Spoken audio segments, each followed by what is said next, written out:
सागर जी महाराज की जय। मुनि श्री 108 सागर जी महाराज की जय। मुनि श्री 113 सागर जी महाराज की जय। पतित पावन पावन मेरी फरियाद सुन लेना, पतित पावन पावन मेरी फरियाद सुन लेना, तेरे चरणों में मस्तक है मुझे अपना बना लेना, तेरे चरणों में मस्तक है मुझे अपना बना लेना। हमसे जुड़े ऑनलाइन लाखों श्रद्धालु देख रहे समीचीन विकल्पों का सम्यक समाधान में आप सभी का स्वागत है और मेरा उन सभी के लिए सादर जय है। जैसा कि आप सभी को विदित है कि आचार्य भगवान श्री 108 सागर जी महाराज के आशीर्वाद से यह समीचीन विकल्पों का सम्यक समाधान निरंतर गति को प्राप्त कर रहा है और मुनि श्री सुप्रभ सागर जी महाराज और मुनि श्री प्रणव सागर जी महाराज के निर्देशन में यह समीचीन विकल्पों का सम्यक समाधान चल रहा है। अब हमारे विकल्पों का समाधान मुनि श्री के मुखारंभ से सरल भाषा में प्राप्त करने के लिए यह समीचीन विकल्पों का सम्यक समाधान बहुत ही गति से आगे बढ़ता जा रहा है और वह दिन दूर नहीं जब घर घर में होगा समीचीन विकल्पों का सम्यक समाधान। तो इस कार्यक्रम को शुरू करने के लिए हम चलते हैं मुनि श्री 113 सागर जी महाराज की चरणों में कि आप समीचीन विकल्प मुनि श्री 108 सुप्रभ सागर जी महाराज के समक्ष रखें, जिससे हम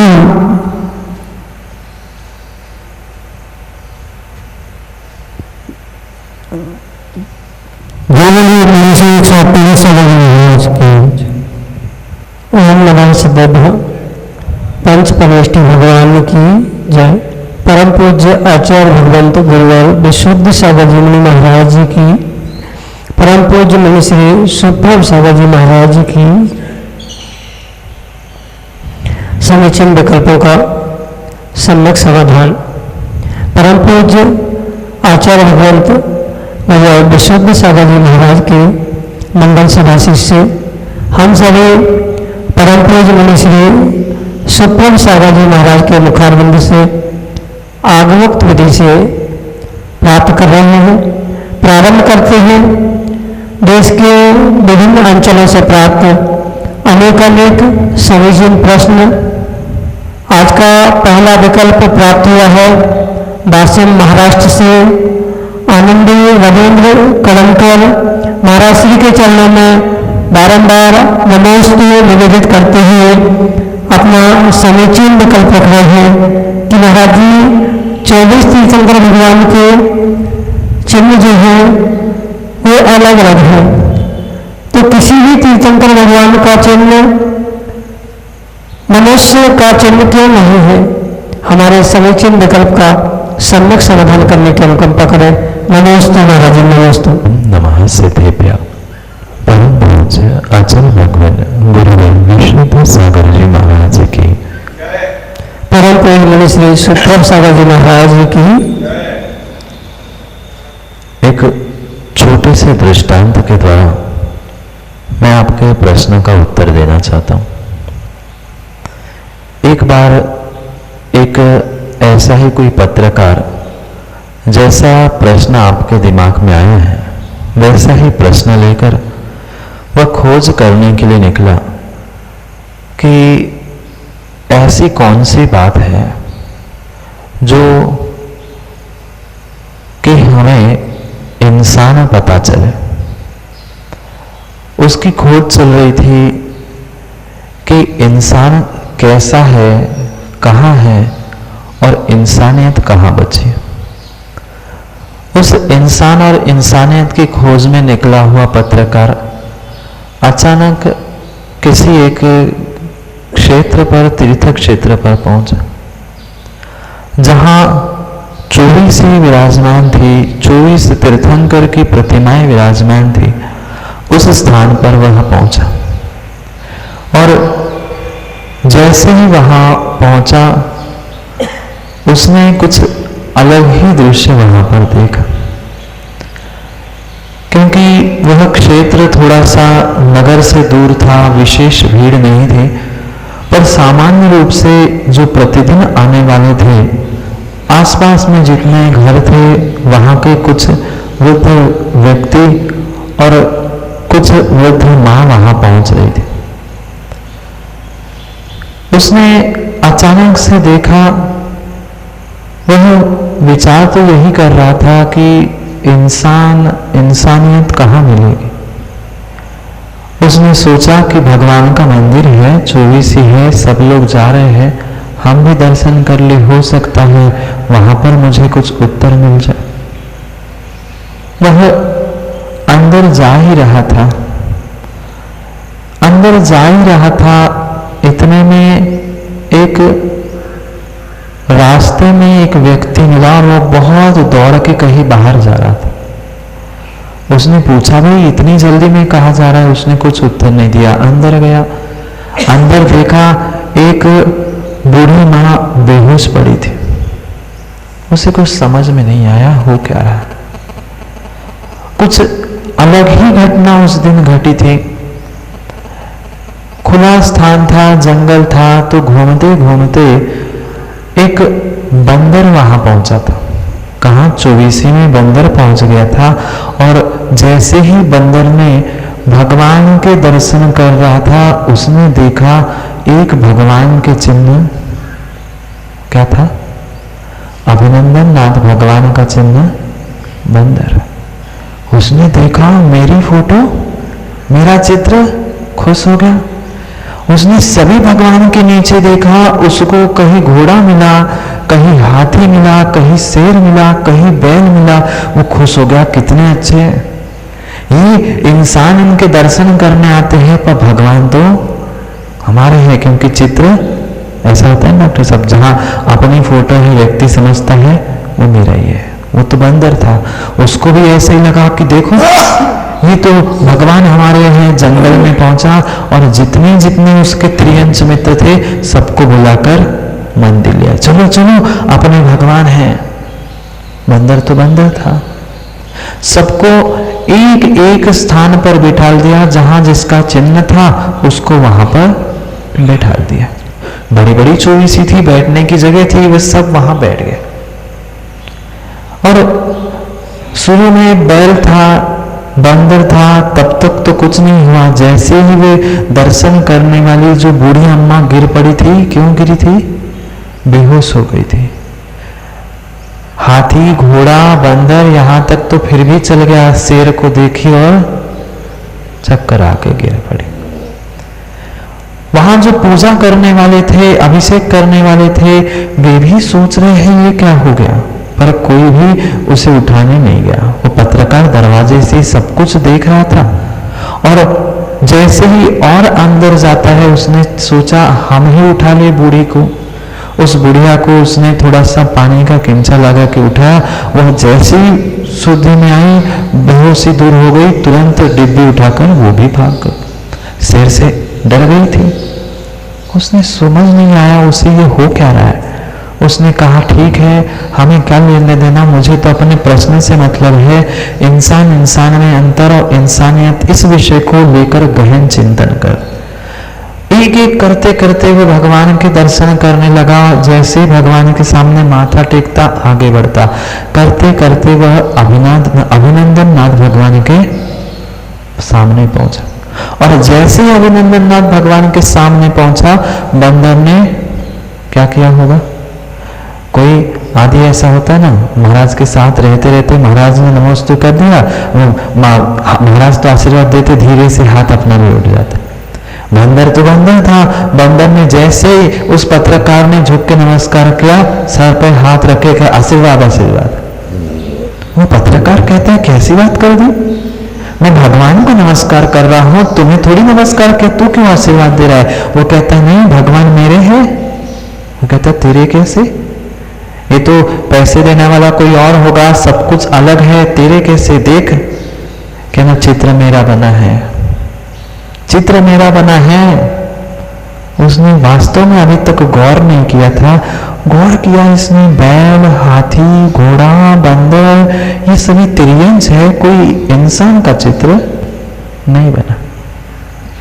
फिर भी उसने पत्रकार ने कहा नहीं, ये तो इंसान ने पैसे दिए हैं, उन्होंने विराजमान किए हैं, तो भगवान उनके कहलाएंगे, तुम्हारे कैसे? वो कहता है नहीं, अभी तुम्हें नहीं पता है, ये जितने जितने बैठे हैं ना, ये उन्हीं के भगवान है। कैसे बताओ ना, आप भी इंसान हो, पर जितने 24 भगवान हैं, इनमें एक भी चिन्ह, कौन कह रहा था? बंदर पूछ रहा था, इनमें से एक भी चिन्ह किसी इंसान का है क्या? पत्रकार कहता है बात तो दमदार है, त्रियंश के चिन्ह है, कोई जड़ वस्तु है, साथिया, वृक्ष, ये सब कुछ है, पर मनुष्य का तो चिन्ह है नहीं है। वह भी विचार में पड़ गया। बंदर पूछता है बोलो बोलो बोलो, इंसान का चिन्ह क्यों नहीं बनाया? सोच पड़ा गया। बंदर इतने में कहता है तू क्या बताएगा? इंसान और इंसानियत की खोज कर रहा था पत्रकार।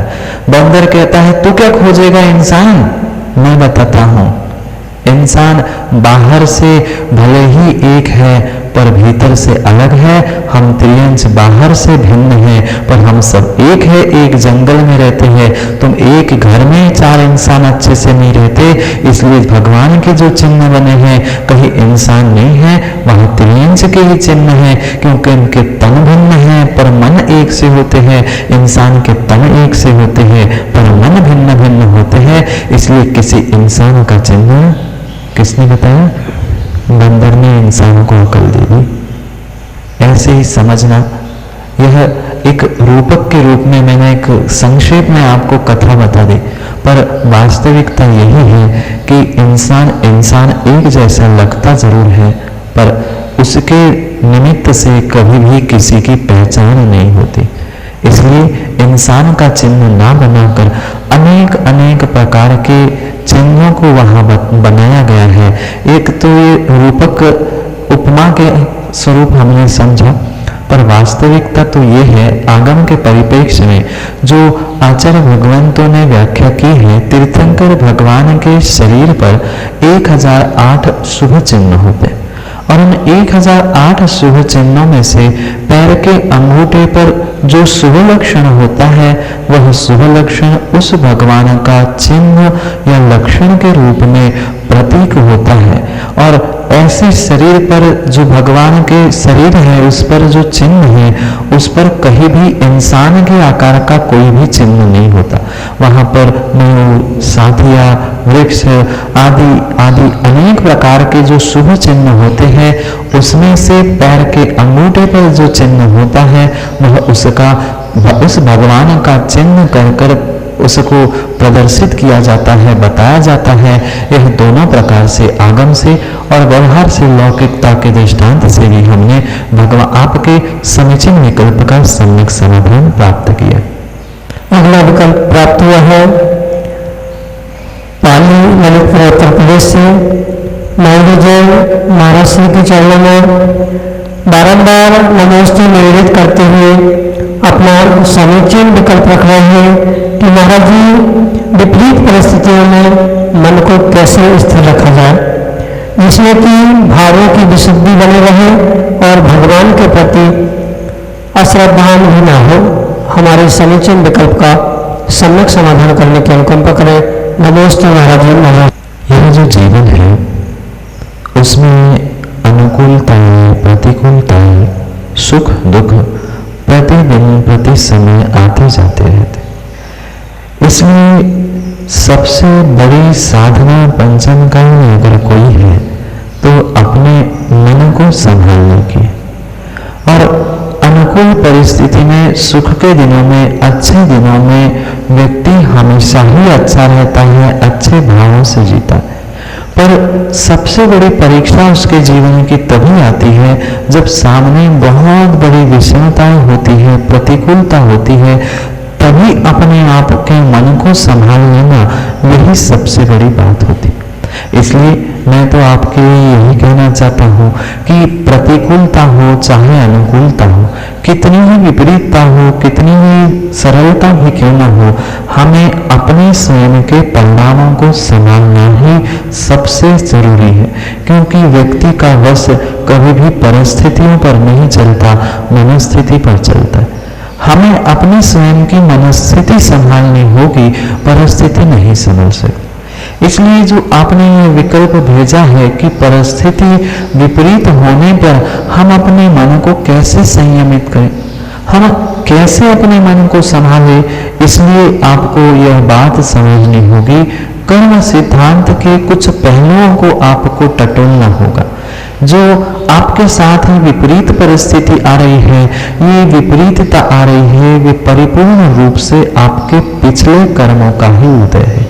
जैसा कर्म आपने किया था वैसा ही कर्म का उदय आज वर्तमान में आपको प्राप्त हो रहा है। अगर आज भी हम अपने परिणामों को परिस्थिति वश नहीं संभाल पा रहे हैं तो आगे की परिस्थिति भी बिगड़ जाएगी। यह बात बहुत अच्छे से आप ध्यान में रख लेना कि कल की मनस्थिति जो मेरी खराब थी वह आज की खराब परिस्थिति को जन्म देने वाली थी, और आज उस विपरीत परिस्थिति में पुनः हमने अगर अपनी मनस्थिति विपरीत की है तो आने वाले समय में भी वैसी ही विपरीत परिस्थिति पुनः प्राप्त हो जाएगी। इसलिए अगर आप उन परिस्थितियों में, विपरीतता में अपने मन को, अपने परिणामों को संभालने के लिए धर्म ध्यान करोगे, विपाक विचय नाम का, ये मेरे कर्म का उदय था, मैंने ही ऐसा किया था, मेरे जीवन में और कोई कर्ता नहीं है, मैं ही मेरा कर्ता हूँ, यह जो आपका चिंतन है, यही आपका चिंतन आपको सम्यक रूप से वह उन विपरीत परिस्थितियों में लड़ने की शक्ति दे सकता है। अन्य कोई भी उसे लड़ने की शक्ति दे ही नहीं सकता। इसलिए उन विपरीत परिस्थितियों में यह विचार करना, अगर मैं अभी नहीं संभल पाया तो आने वाले समय में और विपरीतता बढ़ जाएगी। इसलिए दूसरे को समझाने की जगह, विपरीतताओं को बदलने की जगह अपने विपरीत मन को ही अगर हम ठीक कर लेंगे, समझ लेंगे, तो हमारा देव शास्त्र गुरु के प्रति का श्रद्धान भी कम नहीं होगा। मैं तो और थोड़ा सा आगे जाकर ये कहता हूँ, अगर विपरीत परिस्थिति में हमारा श्रद्धान देव शास्त्र गुरु से कम हो रहा है तो वह हमारा श्रद्धान सम्यक श्रद्धान है ही नहीं है। मैं तो ये कहना चाहता हूँ कि कितनी ही विपरीत बातें क्यों ना हो, कितनी विपरीत परिस्थिति क्यों ना हो, फिर भी देव शास्त्र गुरु के ऊपर का श्रद्धान तिल मात्र भी कम नहीं होना चाहिए। वास्तविकता में यही विपरीतता की और यही हमारे मानसिकता की, वास्तविकता की वह परीक्षा है कि वास्तव में हमारे देव शास्त्र गुरु पर कितनी श्रद्धा और कितना विश्वास है। यह अगर आप धर्म ध्यान के द्वारा विपाक विचय यानी कर्मों का विपाक ही मेरे साथ है, अभी नहीं समझा तो कभी नहीं समझ पाऊंगा, ऐसा सम्यक विचार करके आप अपने मन को संभाल सकते हैं और देव शास्त्र गुरु के श्रद्धान को भी और वृद्धिंगत कर सकते हैं। अगला विकल्प प्राप्त हुआ है ललितपुर उत्तर प्रदेश से श्री चंदन अनोरा, ऑडियो मैसेज के रूप में। ललितपुर से शीलचंद जैन अनोरा परिवार का गुरुवर को त्रैवार नमोस्तु नमोस्तु नमोस्तु। हे गुरुवर, समीचीनी समाधान, सम्यक समाधान करें। समीचीनी दिगंबर मुनि महाराज के सामने न करने योग्य कार्य एवं शिष्टाचार कौन कौन से हैं, समाधान करें। दिगंबर मुनि के सामने जो हमारा शिष्टाचार है वह इस प्रकार है। नीचम गमनम नीचम ध्यानम नीचम च आसनम च। आचार्य महाराज मूलाचार ग्रंथ में शिष्यों को लिए अपने गुरु के प्रति विनय और विनयाचार की व्याख्या करते हुए शिष्टाचार की बात बताते हैं। उनका परिपूर्ण रूप से यही कहना है कि गुरु के सामने, दिगंबर मुनि के सामने हमें कभी भी ऊंची आवाज में बात नहीं करना चाहिए, उनके आगे आगे नहीं बोलना चाहिए, उनके नीचे बैठना चाहिए, उनके पीछे चलना चाहिए, उनसे हमारा आसन हमेशा नीचे ही होना चाहिए। सभी प्रकार से हमारी जो उनसे नीचे रहने की परिणति है, वास्तव में वही हमारा शिष्टाचार है, वही हमारा विनयाचार है। कदापि भी जो गुरु के सामने हमारी गरो भाषा, जिसे बुंदेलखंड में गरो कहते हैं, यानी भारी गरिष्ठ भाषा जो हमारे गुरु के सामने बोलने योग्य नहीं है, गर्व से युक्त, मान अभिमान से युक्त, ऐसी किंचित भी भाषा का, वचनों का प्रयोग हमें निर्ग्रंथ गुरु के सामने नहीं करना चाहिए। मात्र भाषा ही नहीं, अपितु मन में अगर मायाचारी, क्रोध आदि कसायों से हम युक्त हैं, कायदा तो आगम तो यही कहता है, जब जब हम तीव्र कसाय के उद्रेक में होते हैं, तब तब हमें दिगंबर मुनिराज के चरण भी नहीं छोड़ने चाहिए, क्योंकि हमारी कसाय से युक्त जो परिणति है वही स्पर्श करने से हो सकती है। मेरी विपरीत मानसिकता, मेरी विपरीतता जो थी वह कसायों के निमित्त से, वह उनके स्पर्श करने से उनमें भी पहुंचने की संभावना होती है। ये सभी शिष्टाचार की बातें बहुत विस्तार से मूलाचार आदि ग्रंथों में लिखी है। सामान्य रूप से आपके लिए इतना ही कहना चाहता हूँ, जो एक हम अपने पिता के सामने नहीं कर सकते, उससे भी कई अधिक मर्यादा हमें दिगंबर मुनियों की, दिगंबर गुरुओं की करनी चाहिए। क्योंकि ऐसा ही आगम में लिखा है, जो निधत्ति निकाचित कर्म होते हैं, जिनका कभी भी संक्रमण, अपकर्षण, उत्कर्षण नहीं होता, ऐसे अपकर्षण उत्कर्षण नहीं होने वाले जो निधत्ति निकाचित कर्म होते हैं, कभी नहीं बदलने वाले, उनका भी आश्रय बंध परिपूर्ण रूप से देव शास्त्र गुरु के चरणों में ही होता है, अन्य नहीं होता, अन्यथा नहीं होता। इसलिए ये बात आप बहुत अच्छे से समझना। जो जो हमें पता है कि जिसके निमित्त से पाप का, अशुभ का आश्रय होता है, ऐसे परिणति, ऐसे परिणाम भी हमें निर्ग्रंथ गुरु के सामने कदापि भी नहीं करने चाहिए। और हमारा जो विनय है, हमारी जो सरलता है, हमारी जो सहजता है, यही वास्तव में शिष्टाचार है। इन शिष्टाचारों का, विनयों का अगर हम पालन करेंगे तो ही हमारा जीवन अच्छा होगा। नहीं तो निर्ग्रंथ साधु के, गुरु के सानिध्य को तो हम कई वर्षों से, कई भवों से प्राप्त करते आए हैं, पर जब तक परिपूर्ण रूप से इस बात का ध्यान हमें नहीं होगा कि हम किसके सामने हैं, और उनके सामने अभिनय करने से हमारे जीवन में भी ऐसा कार्य हो सकता है जो कभी भी निधत्ति निकाचित रूप उदय में आ सकता है। इसलिए आपके लिए ही सम्यक समाधान है कि यह शिष्टाचार यानी विनय का पालन करना, नीचे चलना, उठना, उनके सामने जोड़ के आवाज से नहीं बोलना, ये सभी परिपूर्ण रूप से हमारे लिए उनके सामने करने वाला शिष्टाचार है। अगले विकल्प के लिए हमारे सामने है संयुक्ता जैन, नागपुर, महाराष्ट्र से। नमस्ते महाराज, नमस्ते महाराज, नमस्ते महाराज। मेरा प्रश्न ये है कि कहते हैं अपनी संगति संभालना चाहिए, पर कोई भी इंसान कंप्लीटली अच्छा या बुरा नहीं होता, तो हम कैसे किसी इंसान को जज कर सकते हैं, या हमें उस इंसान से क्या लेना ये हम पर डिपेंड नहीं करता? नमस्ते महाराज। बहुत अच्छा प्रश्न पूछा है। आगम में यह भी लिखा है, संगति संग दोष। जैसी संगति होती है वैसे ही हम अपने आप को बना लेते, पर यह भी परिपूर्ण रूप से लिखा है, अगर हमारा उपादान मजबूत है तो कितनी ही विपरीत दोष वाली संगति होने पर भी हम बदल नहीं सकते। पर पंचम काल है और जीवों का मन चंचल है, क्षयोक्षम भी बहुत मंद है।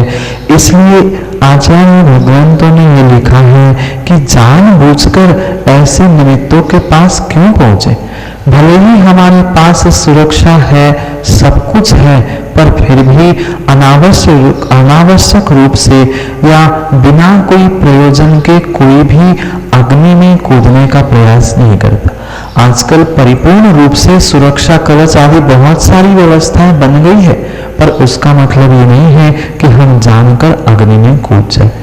बिल्कुल ऐसी ही बात हमारे आगम में लिखी है। जब हमें सामने वाले के बहुत विपरीतताएं, बहुत दोष दिख ही रहे हैं, तो ऐसे विपरीत मित्रों से, ऐसे विपरीत लोगों से हम क्यों दोस्ती बढ़ाएं, क्यों संबंध रखें। इसलिए ये बात भी परम सत्य है कि ब्रह्मांड में ऐसा कोई भी जीव नहीं होगा कि जिसके पास गुण नहीं है। क्योंकि ये इंसान हो या ब्रह्मांड की कोई भी वस्तु हो, व्यक्ति हो, प्रत्येक वस्तु और व्यक्ति में अगर 99% दोष है तो 1% गुण भी होगा, और 99% गुण है तो 1% वह दोष भी होगा। ये परिपूर्ण रूप से हमारी स्वयं की दृष्टि पर और उपादान पर निर्भर करता है कि हमें किससे क्या ग्रहण करना है। पर ग्रहण करने से मतलब ये नहीं है कि हम उसको ग्रहण तो करें, उसके पास अगर 24 घंटा रहेंगे तो ऐसा भी कहा जाता है कि खरबूजे को देखकर खरबूजा रंग बदल देता है। ऐसा भी देखा होगा, एक सड़ा हुआ आम है पर 23 अन्य जो अच्छे आम हैं उनको बदलने की शक्ति एक उस आम में है। जो एक सड़ा हुआ आम है वो 23 अन्य आमों को सड़ा सकता है, पर 23 अच्छे आम मिलकर एक सड़े हुए आम को अच्छा नहीं कर सकते। ऐसे ही दोष और गुणों के विषय में, व्यक्ति के विषय में समझ लेना। एक व्यक्ति अगर उसकी उस दोष के शक्त्यांश अधिक है तो वह अपने रूप परिणत करेगा। क्योंकि संजय जी आगम में उमास्वामी महाराज ने लिखा है, बंधित को पायनाम कौच, जिसके शक्त्यांश अधिक होते हैं, द्विहिकाधिक तो मात्र बंध के विषय में वो सूत्र नहीं है, अपितु हमें अनेक स्थानों पर उन सूत्रों को लगाना होगा। जिस व्यक्ति के गुणों के या दोषों के जिसके शक्त्यांश अधिक होंगे वैसे ही वह दूसरे को अपने रूप परिणत करेगा। और ऐसा भी सर्वथा हमेशा नहीं होता कि हमारे शक्त्यांश 24 घंटे एक से बन जाए, कभी उसमें भी उतार चढ़ाव होता है। और जैसे ही माना कि हमारे शक्त्यांश कम हो गए और उस दोषपूर्ण व्यक्ति के साथ हम 24 घंटे रह रहे थे और उसके शक्त्यांश बढ़ गए तो उसका प्रभाव मुझ पे भी हो सकता है। क्योंकि परिपूर्ण रूप से निमित्त को धुतकार देना ये कदापि भी संभव नहीं है। इसलिए पहले तो यही बात आचार्यों ने कही है कि आप निमित्तों से बचने का प्रयास करो। जब निमित्तों से बच ही नहीं पा रहे हैं तब आचार्य महाराज कहते हैं कि स्वयं के उपादान को संभालो। इसलिए सबसे पहले पुरुषार्थ हमें यही करना होगा कि हमें किसके साथ कैसी संगत करनी है और कितने समय तक करनी है। ऐसा भी संभव नहीं है, अगर सभी व्यक्ति में अगर हम दोष खोजते रहेंगे तो हम जिंदगी ही नहीं जी सकते, घर में नहीं रह सकते, कॉलेज, स्कूल या ऑफिस, व्यापार कहीं भी नहीं जी सकते। इसलिए यही सम्यक समाधान है आपके लिए है कि अगर प्रत्येक क्षण अगर हम जज करने में चला जाएंगे, चाहे घर परिवार के हो, बहुत एक पंक्ति सुंदर हमने पढ़ी थी, अगर आप प्रत्येक व्यक्ति को जज करने में समय बिताओगे तब आप उससे कभी भी प्रेम या वात्सल्य से जी नहीं सकते। इसलिए सामान्य रूप से तो परीक्षा कर लेना, पर यह भी निर्णय कर लेना कि जिसका जो स्वभाव है वह बदलने वाला नहीं है। हमारा जितना कार्य है, हमारा जितना संबंध है, हम उतना कार्य करें, उतना संबंध करें, इतने से ही मतलब रखें, पर उससे प्रभावित होकर उसके जैसे करने का प्रयास ना करें। जब हमें पता है सामने वाला दोषपूर्ण है तो कुछ मर्यादा बनाए रखें, कुछ समय की मर्यादा, कुछ स्थान की मर्यादा, तभी ही हम अपने आप को पापों से और उन दोषों से बचाने का प्रयास कर सकते हैं, अन्यथा नहीं कर सकते। आप देख रहे थे समीचीन विकल्पों का सम्यक समाधान। अगर आपके मन में भी कोई विकल्प है तो आप हमसे व्हाट्सएप के माध्यम से मैसेज या फिर ऑडियो भेजकर